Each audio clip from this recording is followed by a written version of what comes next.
राजधानी दिल्ली में लाल किले पर हुए ब्लास्ट में उत्तर प्रदेश के मेरठ जिले के रहने वाले मोहसिन की भी दर्दनाक मौत हो गई। मोहसिन की उम्र सिर्फ 35 साल थी। वह पिछले 2 सालों से अपनी पत्नी और बच्चों के साथ दिल्ली में रहकर ई रिक्शा चला रहा था और अपने परिवार को पाल रहा था, लेकिन वह दिल्ली में हुए इस ब्लास्ट का शिकार हो गया और मारा गया। मोहसिन की मौत के बारे में पता चलते ही उसका भाई नदीम दिल्ली पहुंचा और वहां से मोहसिन का शव लेकर मेरठ आ गया।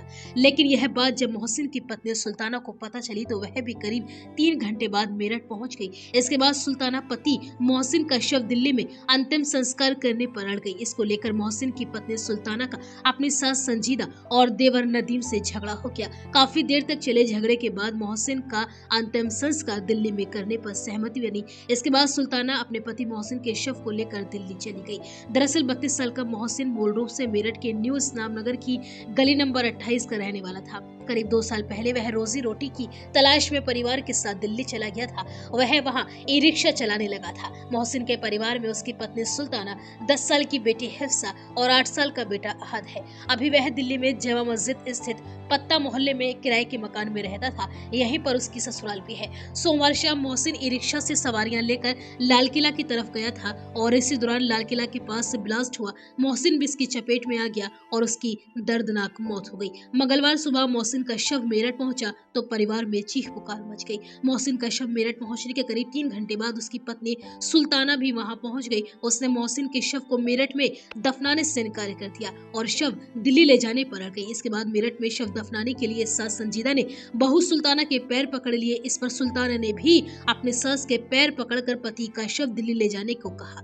इसे लेकर परिवार में करीब 6 घंटे तक भारी हंगामा चलता रहा और आखिर में दिल्ली में ही मोहसिन के शव को दफनाने पर सहमति बनी। बेटे का शव देखकर मोहसिन की मां संजीदा के आंसू नहीं रुक रहे। रोते रोते उन्होंने बताया कि 2 साल पहले मोहसिन अपनी पत्नी और बच्चों को लेकर दिल्ली चला गया था। मैंने उसे दिल्ली में काम करने से मना किया था, लेकिन उसकी पत्नी दिल्ली की थी, इसलिए वह नहीं माना। मोहसिन अपने बच्चों को बेहतर शिक्षा दिलाना चाहता था, उनके अच्छे भविष्य की नींव रखना चाहता था। संजीदा ने बताया कि सोमवार शाम मोहसिन की पत्नी सुल्ताना ने अपने देवर नदीम को फोन किया था। बताया था कि दिल्ली में ब्लास्ट हुआ है और मोहसिन का कहीं कुछ पता नहीं चल रहा है। वह देर रात तक घर नहीं लौटा। इसके बाद नदीम दिल्ली पहुंचा और उसने मोहसिन की तलाश शुरू की, जहां उसे पता चला कि मोहसिन की मौत ब्लास्ट में हो चुकी है। हम लोग मंगलवार सुबह मोहसिन का शव घर लेकर आ गए। वहीं मोहसिन की पत्नी सुल्ताना ने बताया कि दोपहर 1 बजे मोहसिन रोटी खाकर निकला था। शाम 6 बजे मैंने फोन किया तो बोला कि कश्मीरी गेट पर हूँ, जाम में फंसा हुआ हूँ। इसके बाद से फोन रिसीव नहीं किया।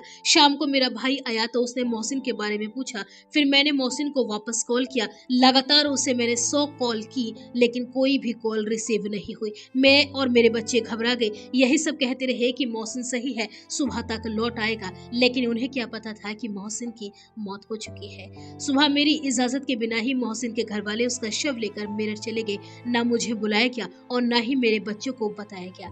वहीं परिवार के अन्य लोगों का कहना है कि मोहसिन अपने दोनों बच्चों को पढ़ा लिखा कर बड़ा आदमी बनाना चाहता था और इसी सपने को पूरा करने के लिए वह मेरठ से दिल्ली जाकर ई रिक्शा चला रहा था, लेकिन उसे क्या पता था कि उसकी मौत ही उसे दिल्ली तक खींच ले गई। वहीं ब्लास्ट में मारे गए मोहसिन के घर पर लोग अब संवेदना व्यक्त करने के लिए पहुंच रहे हैं। उसके घर पर सैकड़ों लोगों की भीड़ लगी है।